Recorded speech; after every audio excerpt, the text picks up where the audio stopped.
Is a very good chance in the upcoming prelims आपको इन 5 concepts में से एक कॉन्सेप्ट पर क्वेश्चन डेल श्योर देखने को मिलेगा।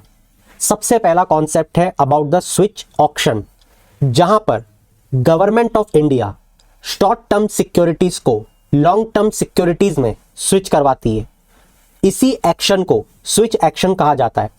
इस पर्टिकुलर टॉपिक से आपसे स्पेसिफिक 4 क्वेश्चन पूछे जाएंगे। पहला कि यहां पर कोई फ्रेश बोरोइंग गवर्नमेंट करती है या नहीं। दूसरा, ये रीशफलिंग ऑफ डेब्ट क्या होती है। तीसरा, इससे गवर्नमेंट को क्या फायदा है। और चौथा, इससे बैंक्स मतलब कि जो प्लेयर्स हैं उनको क्या फायदा है।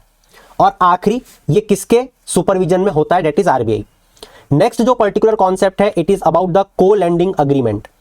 आपसे यहां पे को लैंडिंग अग्रीमेंट को लेकर पूछा जाएगा कि ये को लैंडिंग क्यों की जाती है, इसके फायदे क्या है, मिनिमम 10% रूल क्या है, किस तरीके से इर्रिस्पॉन्सिबल लैंडिंग को इसमें प्रिवेंट किया जाता है, और कैसे पीएसएल नॉर्म्स को हर लैंडर क्लेम कर सकता है, और इसके अंतर्गत यूनिफॉर्म असेट क्लासिफिकेशन ये क्या होता है।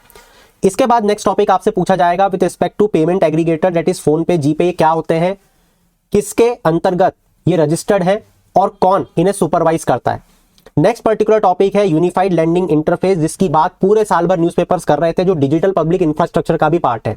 और आखिरी में सबसे important topic, that is regional rural bank, क्योंकि रीजनल रूरल बैंक का अमलगमेशन हो रहा है, 4th फेज में आ चुका है। अब सिर्फ 28 आरआरबी बची रहेंगी।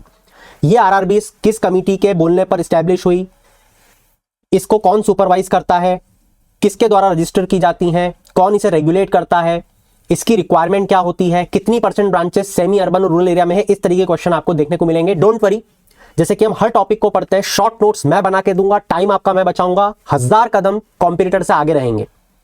टेलीग्राम ज्वाइन कर लो, वहीं आपको पता चलता है कौन सा टॉपिक कहां पे अपडेट हो रहा है। डू जॉइन टेलीग्राम, प्रीलिम्स को फोड़ के रख देंगे।